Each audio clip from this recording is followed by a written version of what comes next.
Le voyage au Cervin. Il était une fois un petit garçon qui s'appelait Marco Nicolas. Comme Noël s'approchait, il écrivit une lettre au Père Noël pour lui prier de l'aider à sauver sa maman prisonnière d'un magicien. Il lui demanda une paire de skis et des milliers de boules de neige. Quand le Père Noël reçut la lettre, il se gratta la barbe. Pourquoi le petit Marco Nicolas a besoin d'une paire de skis puisqu'il n'y a pas de neige en Suisse? Effectivement, en ce temps-là, la neige ne tombait pas en Suisse. Le Père Noël décida de l'aider et se prépara pour son voyage en Suisse. Arrivé au-dessus de la maison du petit Marco Nicolas, il vit que celui-ci était déjà prêt pour le voyage au Cervin. Quand ils arrivèrent au-dessus de la montagne suisse la plus célèbre, le Père Noël lui dit que le château du magicien devait être tout au sommet de la montagne. Mais le petit Marco Nicolas était si malin qu'il savait que ce serait trop facile. Alors ils firent le tour de la montagne grâce au traîneau du Père Noël. Ils virent une cabane toute noire au milieu de la forêt. Ils atterrirent et découvrirent un passage secret. Comme il faisait nuit, il était difficile d'y voir clair. C'est alors que le Père Noël attrapa la lune grâce à son lasso magique. La lune leur servira de lanterne. Ils empruntèrent le passage secret qui les mena jusqu'à une porte sans poignée. Le petit Marco Nicolas essaya d'appeler sa maman en murmurant. Celle-ci lui répondit « Aidez-moi ». Le Père Noël fit appel à ses reines qui défoncèrent la porte avec leur bois. Mais quelle surprise! Un ogre cyclope avait imité la voix de la maman de Marco Nicolas. Il fallait s'en débarrasser au plus vite. Le Père Noël lui dit « Regarde dans ma hotte. J'ai là plein de lard et de fromage rien que pour toi. » L'ogre cyclope, attiré par les cadeaux du Père Noël, s'en approcha de trop près. Juste derrière lui, le petit Marco Nicolas le fit trébucher et tomber dans la hotte sans fond. Mais où était donc la maman de Marco Nicolas? Le Père Noël se posa contre le mur pour réfléchir. Soudain, le mur se mit à bouger et le Père Noël se retrouva de l'autre côté du mur. Marco Nicolas et la lune comprirent que le Père Noël avait découvert malgré lui une porte secrète. Ils l'empruntèrent à leur tour. C'est alors qu'ils se retrouvèrent tout devant un long escalier qui menait à une autre porte. Ils montèrent jusqu'à celle-ci sur la pointe des pieds. Malheur! Deux horribles garde-robots arrivèrent derrière eux. Marco Nicolas cria au Père Noël « Sortez les boules de neige de votre hotte et préparez-vous à bien miser. » Les boules de neige mouillèrent leur système électronique et les électrocutèrent. Les garde-robots gisaient sur le sol. Devant cette porte sans poignée, comment pourrons-nous rentrer? Pensait le petit Marco Nicolas. Pendant ce temps, le Père Noël ouvrit la porte grâce à un gros coup de ventre. La porte s'envola et atterrit par chance sur la tête du magicien. La lune en profita pour ficeler le magicien qui ne pouvait plus bouger. Au fond de la chambre du magicien, un gros ruban adhésif sur la bouche, la maman de Marco Nicolas était soulagée de voir son fils venu la sauver. Il lui libéra la bouche et ils se serrèrent fort dans les bras. Heureux d'avoir retrouvé sa maman, Marco Nicolas voulait retourner à la maison. Mais avant de quitter la chambre du magicien, il se rendit compte du décor. Les murs étaient tapissés d'or, des pierres précieuses remplissaient des sacs entiers, et sous le lit, dans un vieux coffre en bois, ils découvrirent toutes les économies du magicien. Ils profitèrent de remplir de ces richesses la haute sans fond du Père Noël et s'en allèrent. Le magicien se réveillait.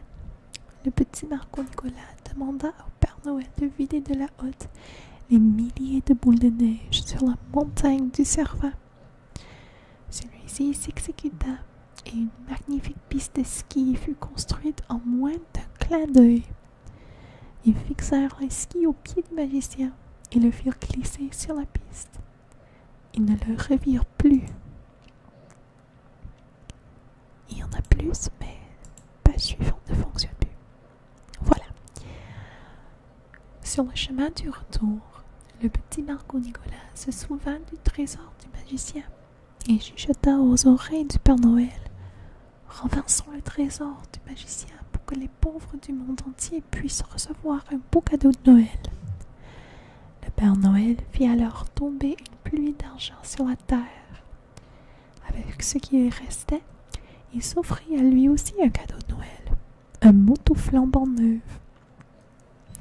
Arrivés dans leur maison, le petit Marco Nicolas et sa maman remercièrent le Père Noël pour toute l'aide qu'il leur avait offerte à tous les deux. Avant son départ dans les airs, ils lui offrirent une photo en souvenir de cette incroyable aventure.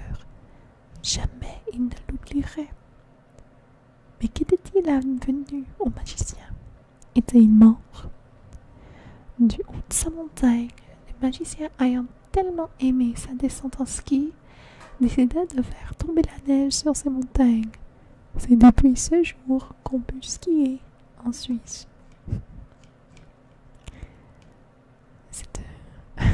C'est une aventure mignonne. Mais c'est tellement rapide que je vais essayer de trouver une autre conte en français pour vous lire. Il faut tout simplement le trouver. Ah, je crois que je l'ai vu, Père Noël. Ah, ok, voilà. Ok, je vais lire celui-ci. Si ça me laisse cliquer. Ah non, c'est quelque chose de... Ah, voilà. Je ne sais pas si c'est juste. C'est tout simplement mon internet qui ne fonctionne pas ou si c'est le site web. On va voir. Non. Je n'arrive pas à trouver quelque chose. Je vais essayer une autre site web. J'espère que les clics du souris ne vous dérangent pas trop. Je vais voir si celui-ci fonctionne. Ah, c'est tout petit, mais je vais le lire. Je veux au moins que cette vidéo soit minimum 10 minutes. Alors, je vais lire celui-ci. C'est La hotte a disparu.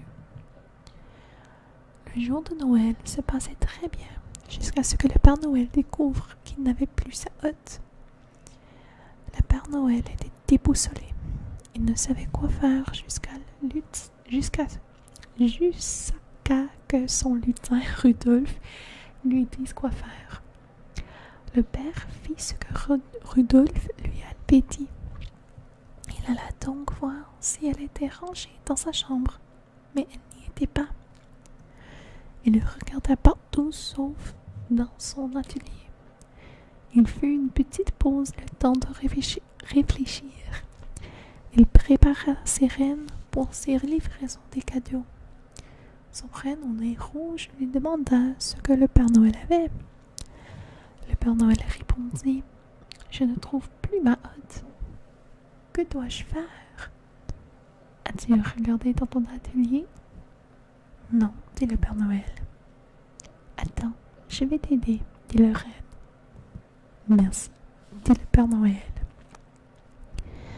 Tous les deux sont alors allés voir où était la hotte du Père Noël, mais ils n'avaient rien trouvé jusqu'à ce que le Père Noël se rappelle où il l'avait mis. Mais que je suis bête, je l'ai mis dans l'armoire qui est dans mon atelier. Je possède une clé pour cette armoire. La reine était très fière d'avoir retrouvé la hotte du Père Noël et l'histoire se finit avec les livraisons des cadeaux. Merci pour votre patience alors que je retrouvais une deuxième histoire et je vous souhaite une belle, c'est quoi le mot? Ça fait tellement longtemps que je n'ai pas parlé en français.